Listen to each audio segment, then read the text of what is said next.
Bonjour et bienvenue dans ce partage du jour dans lequel vous allez comprendre comment votre environnement influence votre vie.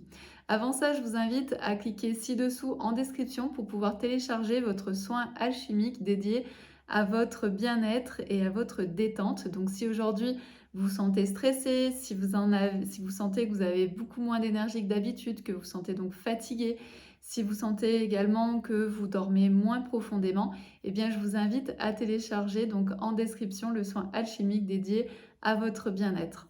Alors aujourd'hui, j'aimerais vraiment que vous puissiez comprendre que notre environnement influence grandement notre vie.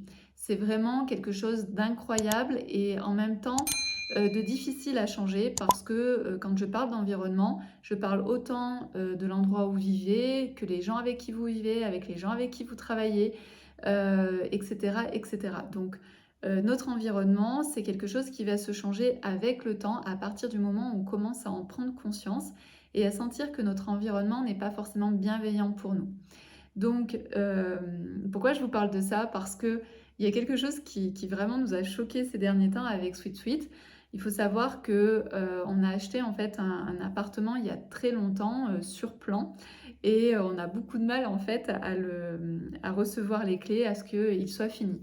Mais en attendant, en fait, on a rencontré, les autres copropriétaires de cet appartement et enfin plutôt de cet immeuble et on a pu discuter avec eux et eux, la seule chose qu'ils avaient vraiment en tête lors de cette première AG, pour réaliser cette première AG, c'était la sécurité.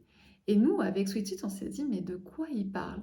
De quoi ils parlent? Pourquoi ils parlent autant de sécurité?» Donc c'était, des vidéosurveillance dans le parking, des vidéosurveillance dans les couloirs, des digicodes partout, des vidéos, machin partout. Enfin, c'était vraiment un truc, c'était, une de leurs obsessions.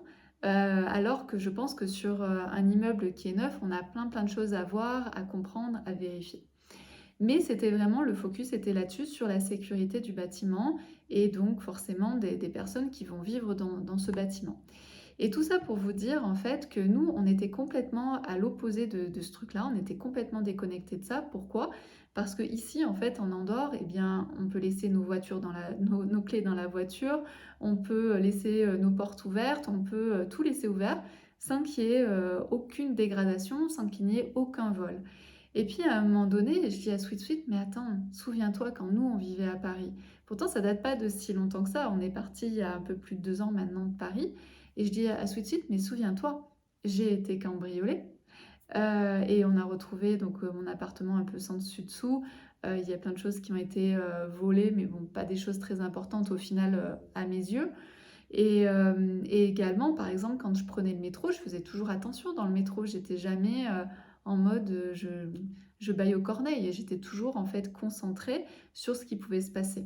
Sauf que ça faisait partie de notre quotidien et c'était quelque chose en fait auquel on ne réfléchissait pas. C'était juste, il fallait qu'on soit sur le qui-vive, il fallait qu'on soit observateur, il fallait qu'on ferme nos portes, il fallait pas qu'on laisse telle ou telle chose ouverte. C'était une habitude. Et aujourd'hui, on a pris de nouvelles habitudes. Donc tout ça pour vous dire en fait que votre environnement va vraiment jouer sur votre manière d'agir parce que nous, on est passé d'un endroit où on était tout le temps sur le qui-vive à un endroit en fait où on se pose même plus de questions et on est vraiment très laxiste sur beaucoup de choses. Donc ce que je vous invite à observer, c'est à quel endroit dans votre quotidien il y a des choses en fait qui vous pèsent, des choses qui sont difficiles, que ce soit lié effectivement à votre environnement, par exemple la sécurité, mais également dans votre famille. Est-ce qu'il y a des gens qui peuvent être malveillantes et à chaque fois que vous êtes avec cette personne-là, eh bien vous vous sentez mal après? Est-ce que dans vos amitiés, est-ce qu'il y a des personnes en fait qui sont assez toxiques dans votre métier? Est-ce que vous rencontrez des fournisseurs, des clients ou bien vos collègues, vos patrons, à quel niveau en fait se trouve la toxicité de votre environnement et souvent on ne s'en rend même pas compte parce que ça fait partie de notre quotidien et qu'on est habitué à supporter ce genre de toxicité alors qu'en réalité ce n'est pas normal. C'est normal en fait d'être avec des gens qui sont bienveillants avec vous. C'est normal d'avoir la pêche lorsque vous passez du temps avec telle et telle personne. C'est normal de travailler en bonne intelligence avec les gens avec qui vous êtes. C'est normal en fait de pouvoir marcher dans la rue, sans être importuné ou sans avoir peur en fait d'être volé de quelque chose. Tout ça en fait c'est normal. Par contre, on a tellement été déviés par des relations toxiques, par un environnement toxique, qu'on ne s'en rend même plus compte. Donc déjà, la première chose à faire, comme je vous le rappelle toujours, c'est de pouvoir avoir conscience de ce que vous êtes en train de vivre. Et quand vous commencez à avoir conscience de ce que de ce que vous êtes en train de vivre, eh bien là, les changements, les transformations peuvent se faire. Comme je vous l'ai dit, ça ne se fait pas en 5 minutes. Si aujourd'hui vous habitez dans un endroit qui est très peu sécuritaire, passer du tout au tout peut être compliqué. Nous, on est passé du tout au tout parce qu'on a eu l'opportunité. Mais à partir du moment où on se rend compte de ah, mais là, en fait, je me sens pas bien dans cet environnement, est-ce qu'il pourrait y avoir d'autres choses qui pourraient être faites? Eh bien là, vous vous donnez cette opportunité, cette vision qu'il peut y avoir d'autres solutions. Et nous, par exemple, c'est ce qui s'est passé. Alors, à Paris, il y avait plein de choses qui nous convenaient plus, on en avait vraiment conscience et on s'est donné en fait cette opportunité de s'ouvrir et de se dire qu'est-ce qui est possible pour nous. Et donc notre solution n'est pas forcément votre solution, mais c'est de pouvoir trouver la solution qui va être adéquate à votre situation. Et à partir du moment où on commence à chercher, à se mettre en route, on n'est plus dans la posture de la victime, mais par contre, on prend sa vie en main et là, ça change tout.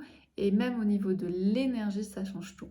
Voilà pour ce partage du jour. N'hésitez pas à me mettre en commentaire ce que vous en pensez et peut-être les switches que vous avez fait, les changements d'environnement que vous avez fait. Et vous êtes tellement heureux aujourd'hui d'avoir fait cette prise de conscience de je ne suis pas bien dans mon environnement actuel. Eh bien, je vais aller vers un environnement qui est beaucoup plus épanouissant pour moi. Donc, expliquez-moi, dites-moi un petit peu en commentaire vos transformations.